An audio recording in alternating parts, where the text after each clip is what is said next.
Bateman's Victory Ale.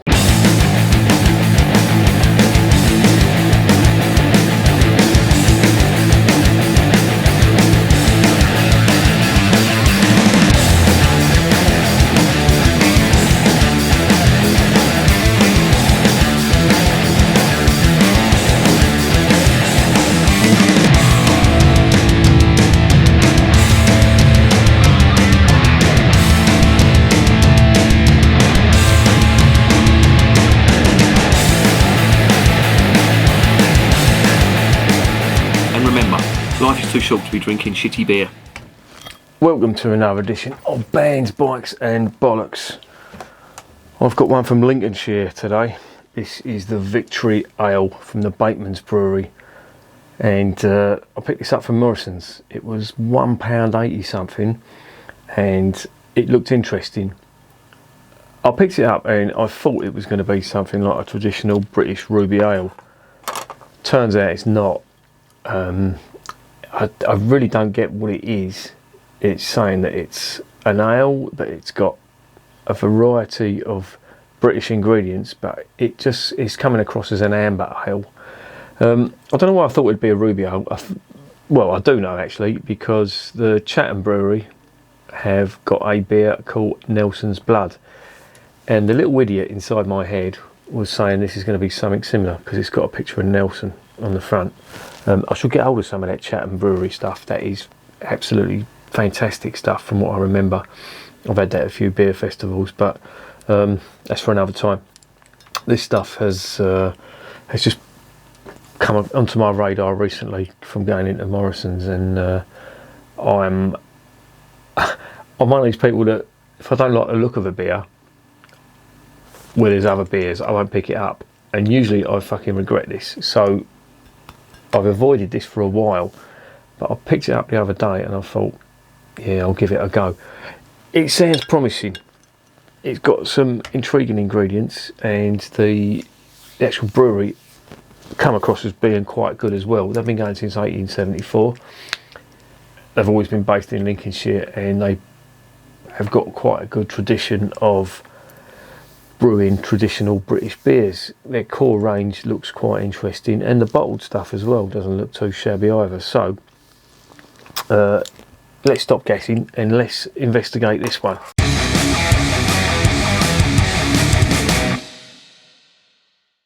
Right, that's better. Right, Victory Ale, 6% ABV, 500ml bottle. Ingredients are, according to this, Victory Ale is brewed with pale and crystal malts and hopped with English Goldings and American Liberty varieties. A distinctive peppery and bitter orange aroma is followed by big hops and fruit flavours with a lingering hop bitterness. Set sail and enjoy. Liberty hops are an interesting one. They sound American, but they're actually very similar to the Hallertau German hops. The noble hop, the Hallertau, used in a lot of lagers, and it's got a lot of the sort of mild aromas and sort of spice on the top of it. So the fruit, I'd imagine, is coming from the yeast, and of course the Goldings. I'm assuming they're Kent Goldings. They might not be, but they're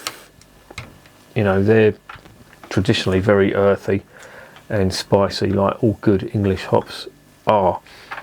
So the fruit that they're talking about could potentially be coming from the yeast in there. Who knows?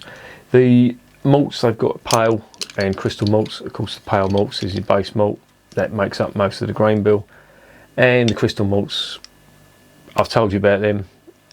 If you want to know, it's just where they've been spread out, sprinkled with water. Shoots have grown up, where the malt has thought it's going to need to feed these new buds. It's produced loads of sugar. Of course, as soon as the sugar's produced, they whack it into a kiln. That kills the buds, and of course you're left with that sugar, and it gives it a nice sweet flavour and aroma too.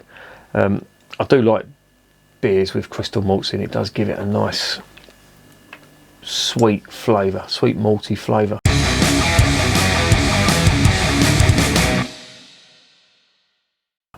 So without further ado, let's get this open and see exactly what's going on. Now, this is quite cold. It's come out of the fridge. It's been sat there for a while. Cap is just plain black cap, nothing to see here. Yeah, as I say, it's quite cold. It's not chilled. It is cold, so I'm hoping I haven't killed much of the flavour with that. Let's get it into the glass. No, let's not. Let's get. Oh, I'll tell you what. Let's get some nose out of the glass. Oh, that smells nice. Again, very sweet. Some nice spice on that. Very spicy indeed. Little touch of spirit alcohol on that. There's fruit there as well, like orangey fruit. This does seem interesting. Let's get it into the glass and see what's going on. Now it's 6%, so it's a little on the hefty side. See what else we can get out of there. Lovely head on that. Very lively. Nice colour as well. Nice dark amber, almost chestnut. Yeah, and I think this is coming from them Liberty hops. There is distinctly almost German lager type aroma, like a clean, earthy type smell that you do get from really good German lagers. It certainly smells decent. I don't think it's bottle conditioned. I can't see any haze in there. I can see a fair bit of carbonation in there. I have to say the head retention is good.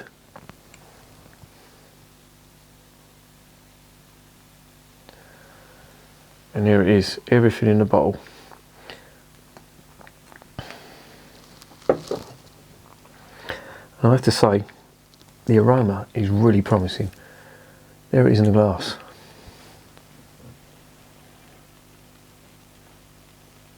Yeah, it's almost, do you know what it's reminding me of? It's almost like a Doppelbock,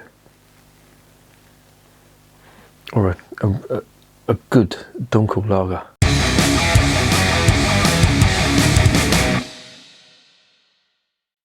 This is interesting. Let's get it down the hatch. Cheers.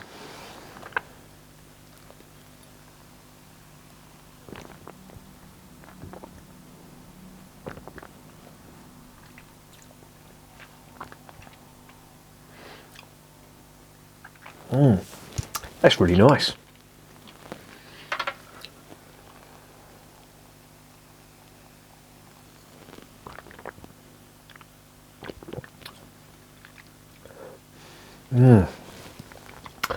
Oh, that's really good.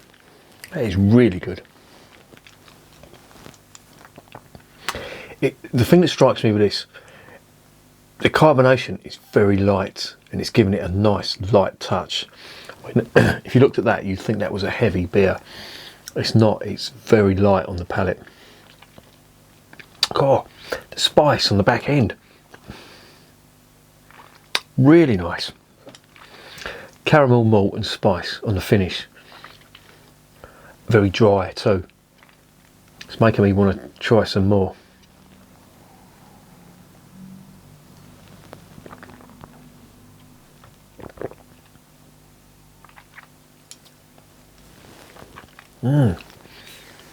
Caramel malt.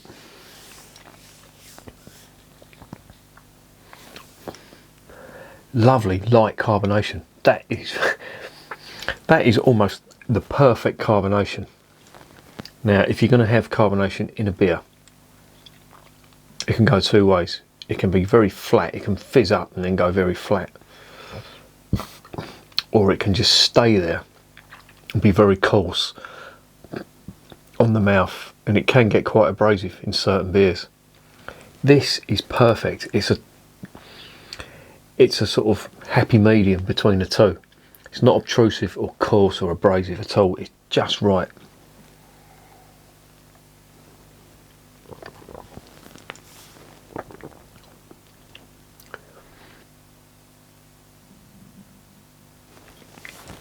Oh, this is really good. This This is really good. It leaves a very dry mouthfeel. And that dry mouthfeel, you're getting caramel malt, spicy and earthy notes to it too. And as I say, it's, if the body was a bit bigger on this, I'd say this was, you know, trying to copy some of the German Doppelbocks.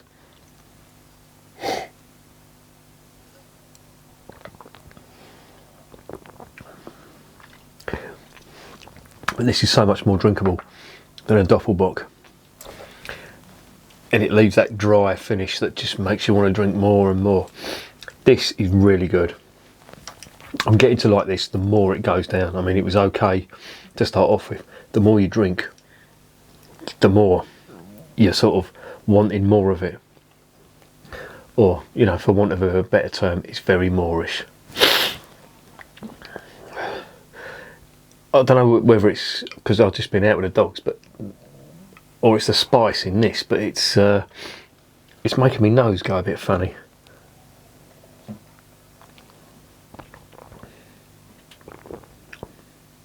There's a trace of spirit alcohol in that, but it's not. There's not much. The crystal malts really do come through in this. You're getting that lovely sweet malty caramel. This is beautiful. This is really good. If you like German Doppelbocks, but you find them to be a bit heavy, I mean they've got tons of flavour, this is not a bad alternative. It hasn't got the dark fruit of a Doppelbock, but it's certainly got that sweet caramel. This, as it says, has got you know, like peppery notes, the spice, that's big on it as well. But they're saying that there's lingering hot bitterness on it. And there's more caramel, I think. It's more sweet caramel on this. But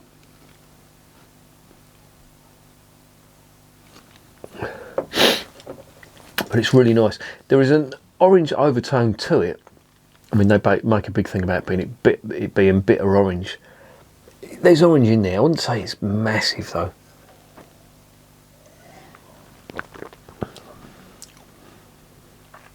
Honestly, this is so drinkable.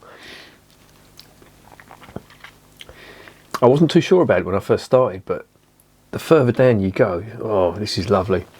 It's full of flavour, really is good, and I'm loving this the more I drink it. And this is only available in bottles. As far as I know, they don't advertise this in cask on their site.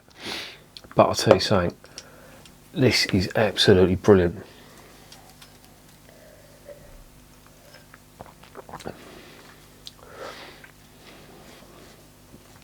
Super drinkable. It just goes down so easy, leaving that almost dry mouthfeel, but with lingering caramel malt on it. Sweet caramel malt. That's lovely. I absolutely love this.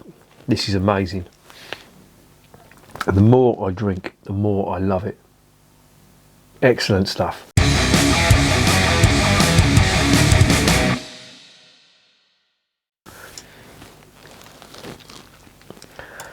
So what's the verdict on Bateman's Victory Ale? Yeah, this is an absolute winner for me. The only thing I can compare it to is a Doppelbock Light. With the Doppelbocks, the malts really do. They pile it on. You don't get that as much here, but the flavour's still the same. If you can imagine big, sweet caramel malt. A lot of spice, but when I say a lot of spice, I mean like black pepper. That type of, you know, British earthy spicy hops. And they've said about the American hops, you know, the Liberty hops, they're a substitute for Hallertau, so you're getting that almost, again, you know, if it wasn't enough with that caramel, you're getting them big, for want of a better word, the Hallertau flavours, and it just makes for an absolutely amazing beer. And it's 6%. This is slightly dangerous because I could drink a lot of this. The mouthfeel as well, it's so light. And as I said before, with them Doppelbox, the caramel sort of clings and it's big. You get that in here, but it's light. The carbonation is light as well. This is amazing stuff. Do you know what? That is a 10 out of 10. And I urge you to try some of this. This has been sitting in my fridge for ages. Again, I don't know why, but I left it in the fridge and I thought, no, I'll leave it for another day. And I'm ruining that because I had that yesterday with the Dynamite Valley stuff. I left that in the fridge. And it just didn't appeal to me because I tried some of their wheat beer before and I tried it yesterday and it was absolutely amazing. Same goes for this. And maybe I should do that. Maybe I should just leave beers in there and just not really, because I'm not expecting much from them. But this is really good. I will definitely be buying this again. This is an absolute winner. This is a 10 out of 10. Get yourself down Morrison's. I know Morrison's are doing it. I think it's $1.80 a bottle. Honestly, this is a fucking winner. 10 out of 10. And remember, beer is working class. Champagne.